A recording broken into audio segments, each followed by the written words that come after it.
Hi, everybody. Welcome to Q&A Tuesday, and it is the 3rd of January, 2023. So, a happy new year to you.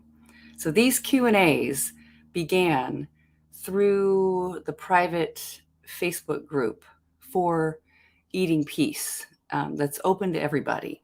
Really, it's about compulsive process and how you apply self-inquiry, freedom, healing, understanding thought to compulsion itself, whether it's where we primarily begin with eating and the nut of eating that seems to be in the center of it, which was my most painful experience. But people have been drawn to this who have completely different compulsions or dual compulsions, or smoke and drink and eat and plan and overwork and overing compulsions. So anyone is welcome to find their answers here, whether we're talking about eating or not. So one thing that people ask when they join, you're given a few questions into this private group, and I have a huge list of questions that I draw from for this Q&A Tuesday. And one thing that people frequently ask are different variations of the same question. How do I maintain the peace once I find it? I had peace for this certain period, and then it all collapsed and I lost it again. I maintained a certain amount of weight loss, or, I lost the weight and I was on track, and I did that maybe for an entire year. And then something happened and it wasn't sustainable long-term, and I gained weight back. I remember I also had smoking as something that was a dilemma for me. I smoked cigarettes and I actually quit. I broke up with a boyfriend who also smoked at the time, and I quit for 9 months. And then at some point, something happened, as they do, and I started smoking again. And then I realized it wasn't just a one time, it was like, oh, I'm only going to do it for this one night. And it wasn't that. And I recognized the insanity of that battle. Like, this has to be really, do I wish to keep riding this whole loop? Quitting, not quitting. I should quit, but I'm not quitting. But here I am, and I should quit, and I want to quit, but I'm not quitting. Am I going to keep writing that endlessly? Or am I going to recognize that there's something that needs to happen here for me? And I do have to just be done with it. People ask these questions all the time. How do I get more willpower or strength or engagement or something around whatever it is that they want to stay peaceful with and not be doing in their lives? It's very interesting, this process of compulsion. I don't want to be doing this thing over here that I do. I thought today, and there's also sort of a frenzy often of starting a new year. And while many people say, I have no goals, I don't do that, I don't make resolutions, I haven't heard one person in my life say that they make resolutions anymore. It's such an old idea. I don't know about you, but I haven't heard one person. However, it does seem like at this time of year, people still ask the questions, so what are your intentions this year? Or what's in store for you for 2023? Or what are your dreams for the year? So that still is happening. So in the midst of that, people do kind of come up again with this idea. How do I maintain peace? How do I stick with what I want? How do I not do the thing that I don't want to do? How do I do that? I thought, and we'd look at today, just considering that this, like, in a way, respecting the compulsion. What if it is a form of strength? What if it is a cry that is of strength and energy and intensity and passion somehow? And it's not like a messed up mind, damaged feelings, complete trauma response, which, maybe it could be, but I mean, uh, psychological disruption, something wrong with me. I'm just considering that is the call of it. This beating yourself up, really good, love that. That happens because I'm doing this thing that feels wrong. What if we look at it and just give it this respect of what's the reality? This experience happens. This is very common in the human condition.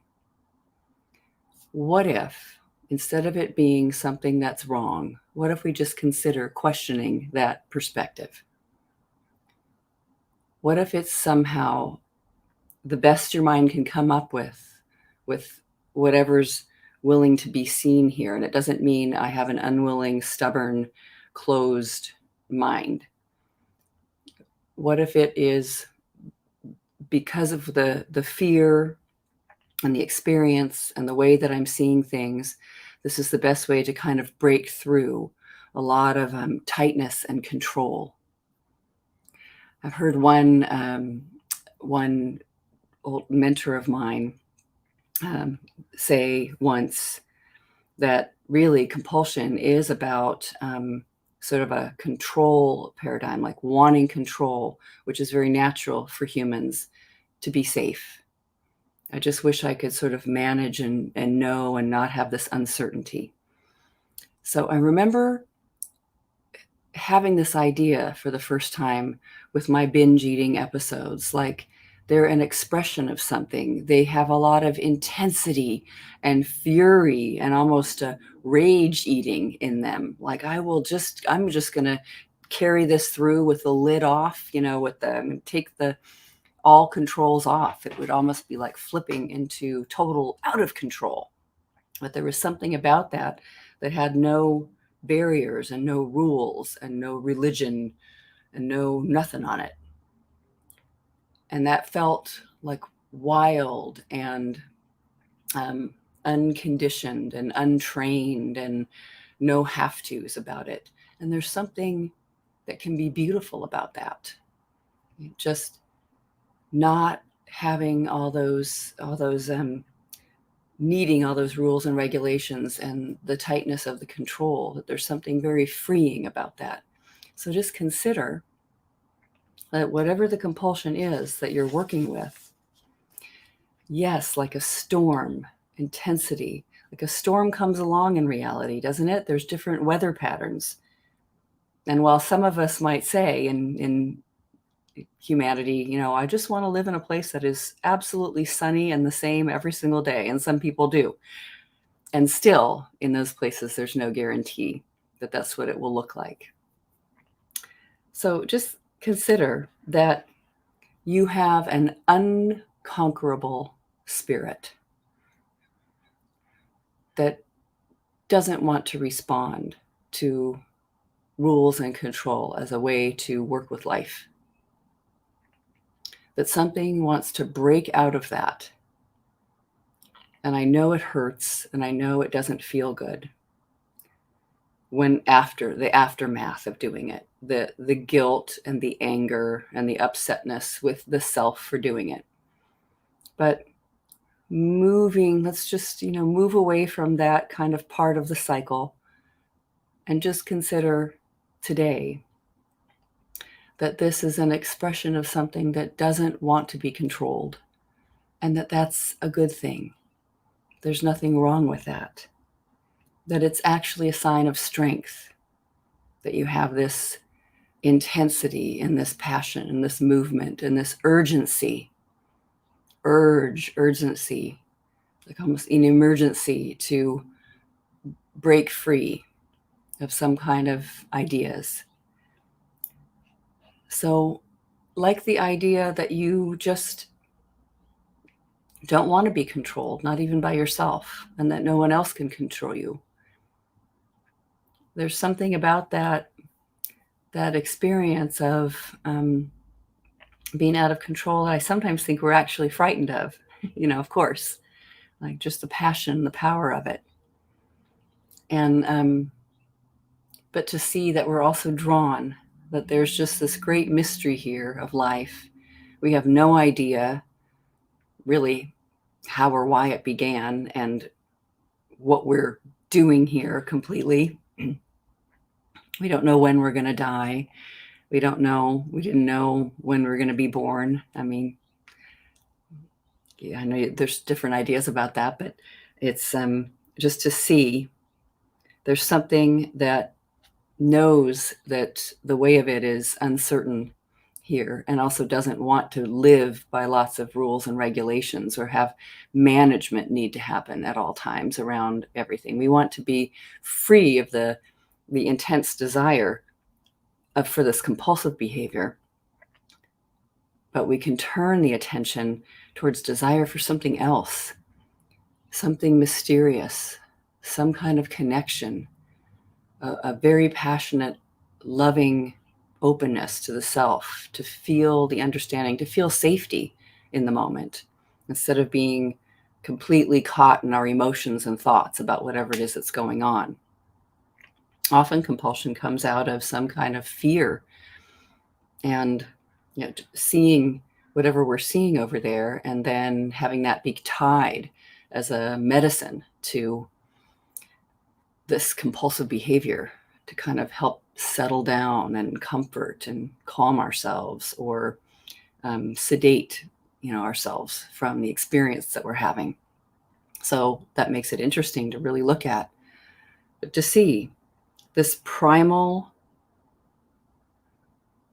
passionate urge, like in the spirit, for self-expression and autonomy and independence and just being as we are, and that something might be getting sort of stuck or squelched in another area around emotional life. And it doesn't mean to have outbursts everywhere you go, but just to see.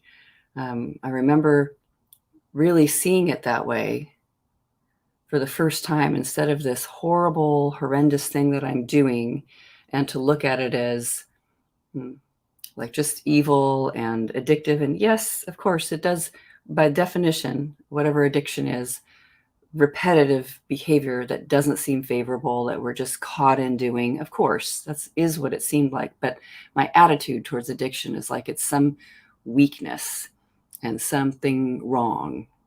I'll consider the turnaround today, that however I've lived, and this thing that won't unstick itself from a repetitive behavior is calling out or crying for something that is actually strength, that it's here to express a balance of some kind, in an imbalance maybe elsewhere. I really expressed a lot of my binge eating behavior, and I'd say smoking too, was anger, not like coming out sideways like I don't know, like a geyser over here in Yellowstone National Park, coming up over here, and then like I would try to squelch it down, because I really thought of it as wrong and dangerous and difficult and threatening. But to make friends with different emotional life, or whatever it is that you are, which wonderfully isn't your emotions and your thoughts. I mean, who are we anyway? Who are we? Who are you without your story? That you are your thoughts, and you are your past, and you are your experience. Who would you be without your story? I have to control this. I have to get rid of it. There's something wrong with me. I have to. And just for a moment today, open to, I don't have to get rid of it. I don't have to control this. I have to actually not control. I want to relax. I don't have to do anything. Who would I be without my story? of control. So I love that sense of just that there's something here, the dance between being a human that is like everyone else and being a unique individual life that has been born, and noticing the expression that whatever this one wants to make, and allowing it to just be as it is and express. And as we peacefully or openly or without judgment, without so much judgment, let ourselves just feel and see what we're thinking and believing, and relax around the edges of it. Just relax around the edges of it. You don't have to get rid of your thoughts. Because as we do that, the compulsive behavior that's serving us in some way will just drop away and dissolve. It just won't be interesting anymore. Isn't that what we actually always want? There's no need to control a thing. It's just not even thought of. We don't have to make ourselves stop eating dirt. We're not eating it, you know.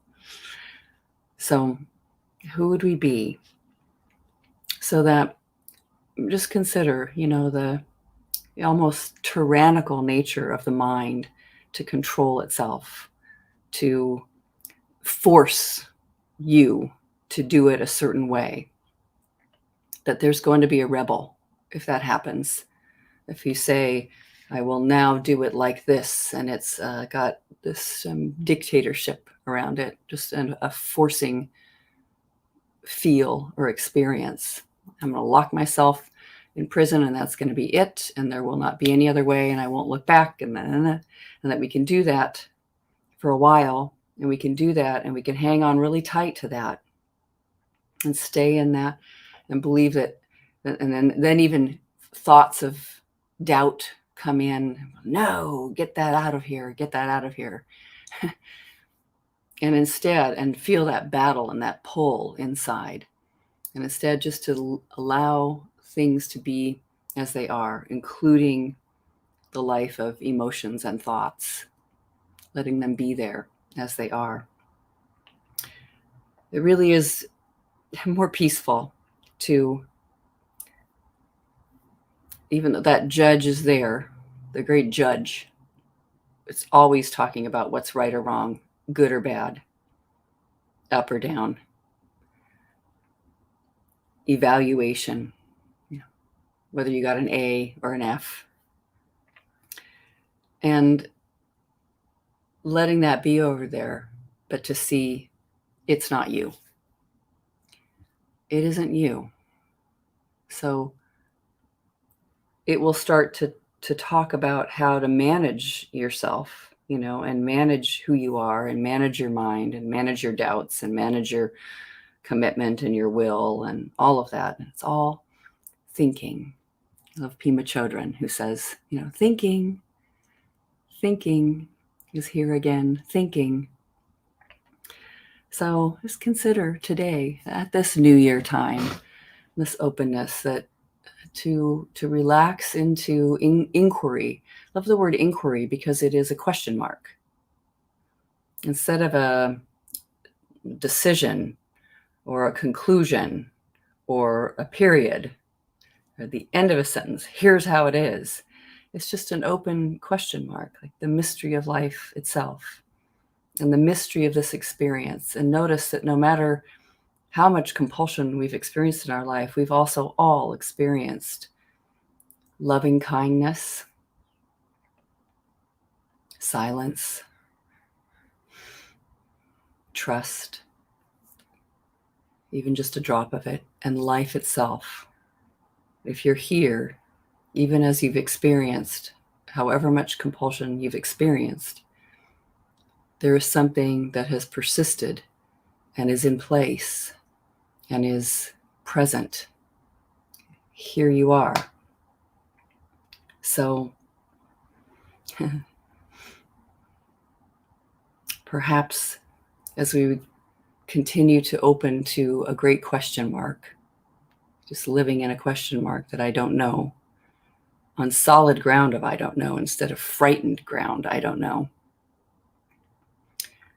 And trust and relax with the moment, being who we are. We can transform. We can touch the place that is who we truly are, like the silence and the witness that can sit and watch all the shenanigans happen. And we won't need this medicine of compulsion so badly. And it's okay if you need it. I mean, just notice if we need something, why would we deny that to anybody? But to find that rest and relaxation, because we know why we're even here talking about this is because it's so painful. It meets a need, but then there's all the side effects that are really difficult.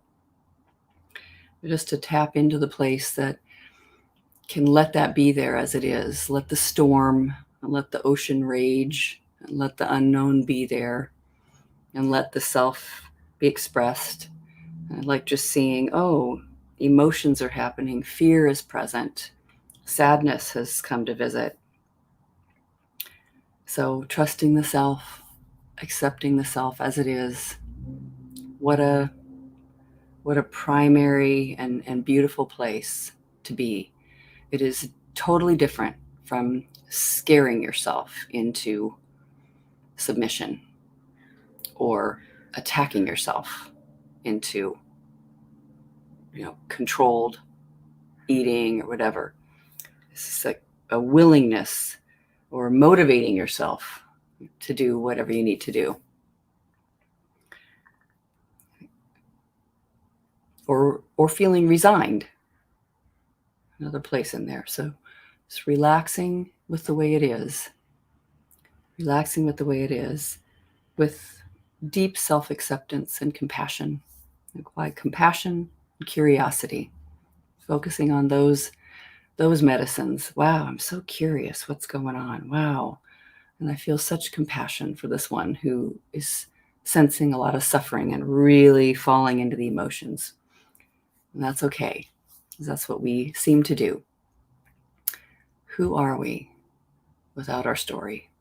Who are you without your thought?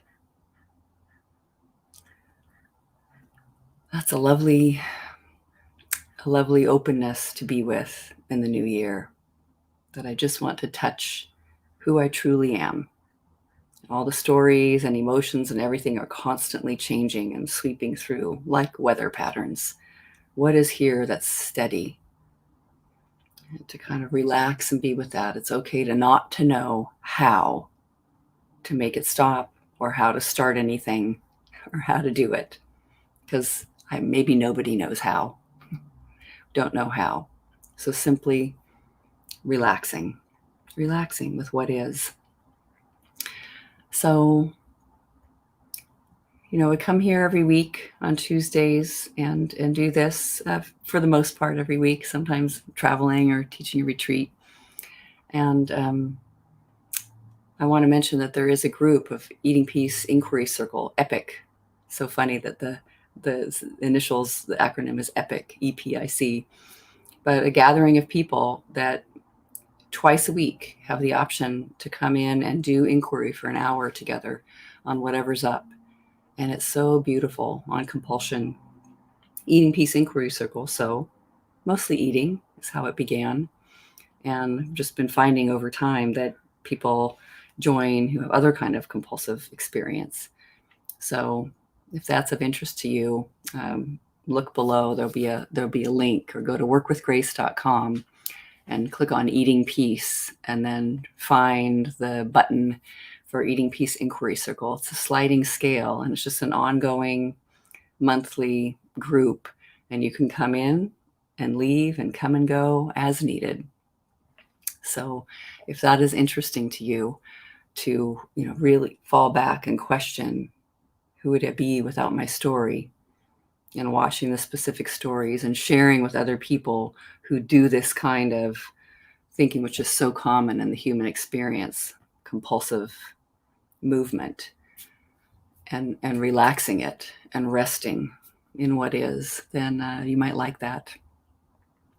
But otherwise, I'll see you next week. All right. Lots of love, everybody.